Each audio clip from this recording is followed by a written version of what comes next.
سریہ ابی عبیدہ بن جراح پیش آیا۔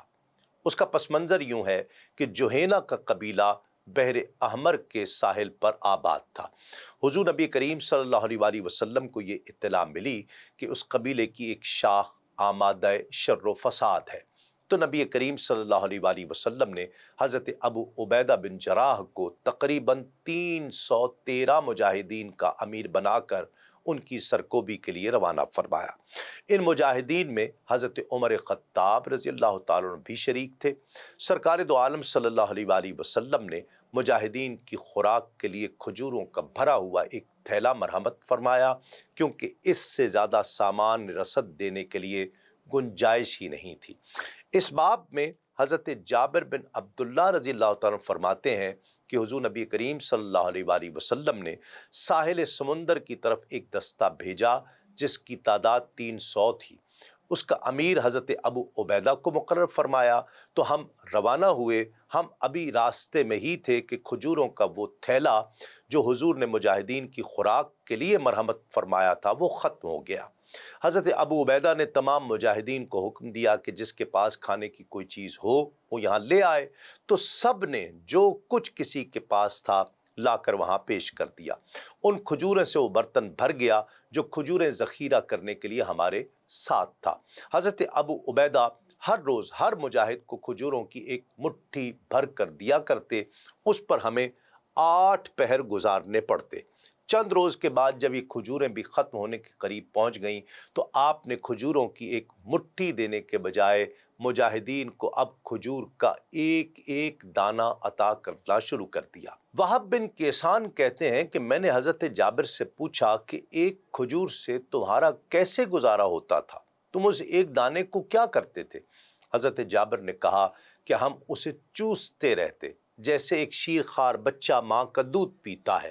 وہ دانہ کھجور کا جب ختم ہو جاتا تو ہم اس کے بعد پانی پی لیا کرتے۔ اس طرح ہمارے 8 پہر گزر جاتے، اور ہمیں اس ایک کھجور کی اہمیت کا اندازہ اس وقت ہوا کہ جب کھجوریں بالکل ختم ہو گئیں اور ہمیں ایک دانہ بھی نہ ملا۔ جب کھجوریں بالکل ختم ہو گئیں تو پھر اپنی کمانوں سے درختوں کے پتے جھاڑ کر جمع کرتے، پھر انہیں پانی میں بھگو دیتے۔ جب نرم ہو جاتے تو پھر ہم انہیں کھایا کرتے۔ ان پتوں کو پیہم کھانے سے ہمارے ہونٹ تک زخمی ہو گئے اور سوج کر اونٹ کے ہونٹوں کے برابر ہو گئے۔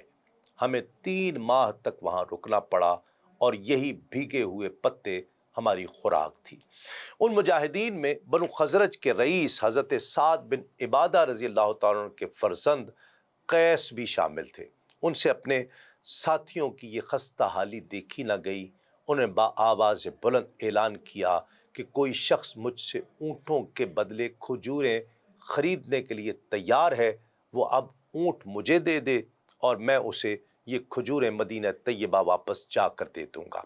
جوہینہ قبیلے کا ایک آدمی قیس کو مل گیا۔ آپ نے اسے کہا کہ میرے ہاتھ اونٹ فروخت کر دو، میں اونٹ کی قیمت مدینہ طیبہ کی کھجوروں کی شکل میں ادا کروں گا۔ اس شخص نے کہا کہ میں آپ کو نہیں جانتا، ذرا اپنا تعارف کرائیں۔ قیس نے کہا کہ میں قیس بن سعد بن عبادہ ہوں۔ اس شخص نے کہا کہ مجھے اب مزید تفصیل کی ضرورت نہیں ہے، میرے لیے یثرب کے سردار سعد کا نام ہی کافی ہے۔ قیس نے اس سے 5 اونٹ خریدے اور فی اونٹ 1 وسق کھجور اس کی قیمت طے ہوئی۔ وسق ناظرین کرام ایک پیمانہ ہے جو 60 صاع کے برابر ہوتا ہے، اور اس اعرابی نے کہا کہ میں فلاں قسم کی کھجوریں لوں گا۔ قیس نے کہا کہ میں تجھے اسی قسم کی کھجوریں دوں گا۔ چند مہاجر اور انصار اس سودے کے گواہ مقرر کیے گئے۔ حضرت عمر فاروق رضی اللہ تعالیٰ نے گواہ بننے سے صاف انکار کر دیا۔ آپ نے فرمایا یہ قرضہ لے رہا ہے، حالانکہ اس کے پاس کچھ بھی نہیں، سارا مال تو اس کے باپ کا ہے، اس لیے میں اس سودے کا گواہ نہیں بنتا۔ جوہنی نے کہا کہ قیس کا باپ اپنے اس خوبرو اور نیک خصال بچے کے اس وعدے کو جھوٹا تو نہیں ہونے دے گا۔ قیس نے 5 اونٹ لے لیے اور ہر روز 1 اونٹ ذبح کر کے مجاہد بھائیوں کو کھلاتے رہے۔ 3 دن تک یہ سلسلہ جاری رہا۔ چوتھے روز امیر لشکر نے قیس کو اونٹ ذبح کرنے سے روک دیا۔ کہا قیس تیرے پاس مال تو ہے نہیں، کیا تم یہ پسند کرتے ہو کہ تم اپنا معاہدہ توڑنے پر مجبور ہو جاؤ اور معاہدہ شکن کہلاؤ؟ قیس نے جواب دیا کہ آپ میرے باپ کو جانتے ہیں، وہ لوگوں کے قرضے ادا کرتا ہے، وہ دوسروں کا بوجھ خوشی سے اپنے سر اٹھا لیتا ہے اور زمانہ قحط میں بھی لوگوں کو کھانا کھلاتا ہے۔ کیا وہ میرے ذمے جو کھجوریں ہیں وہ انہیں ادا کرنے میں بخل سے کام لے گا؟ حالانکہ یہ بوجھ میں نے محض اپنے مجاہد بھائیوں کو فاقہ کشی سے نجات دلانے کے لیے اٹھایا ہے۔ قیس کے اس جواب سے حضرت ابو عبیدہ تو نرم پڑ گئے، لیکن حضرت عمر فاروق رضی اللہ عنہ نے کہا کہ وہ قیس کو سختی سے منع کرے۔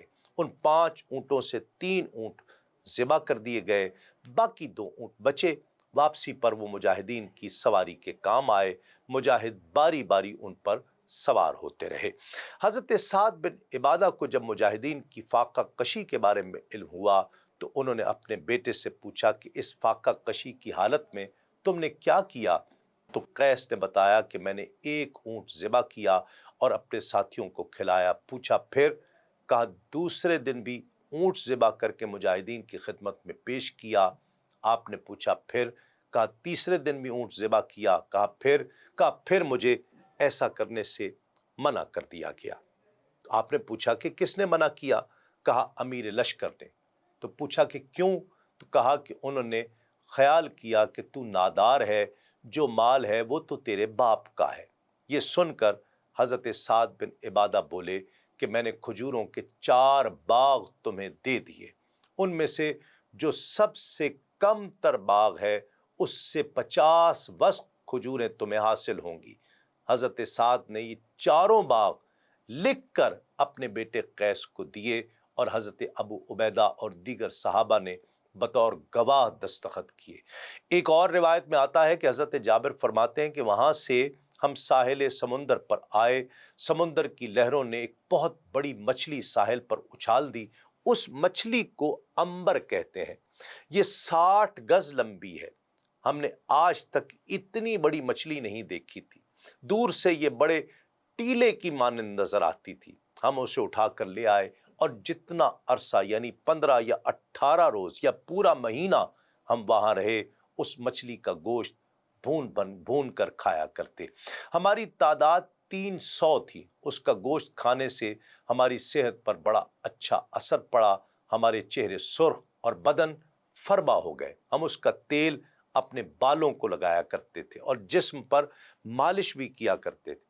حضرت ابو عبیدہ نے اس مچھلی کی ایک پسلی کھڑی کرنے کا حکم دیا، پھر اپنے لشکر میں جو سب سے دراز قامت تھا اسے بلایا اور سب سے قداور اونٹ منگوا لیا، اس پر اس مجاہد کو سوار کیا اور وہ اس پسلی کے نیچے سے گزرا۔ اس کا سر اس پسلی کے ساتھ نہیں ٹکرایا۔ ہم نے اس کے گوشت کے ٹکڑے بطور زاد راہ اپنے ساتھ رکھ لیے۔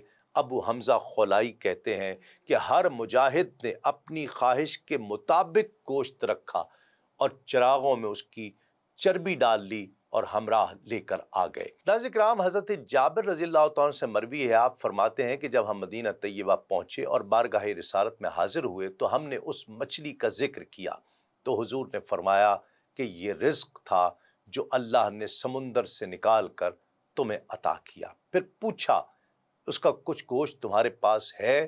تو ہم نے پیش خدمت کیا۔ حضور نے تناول فرمایا۔ رحمت عالم صلی اللہ علیہ وآلہ وسلم کو جب قیس کے ایثار و سخاوت کا واقعہ عرض کیا گیا تو فرمایا سخاوت تو اس خاندان کے افراد کی فطرت ہے۔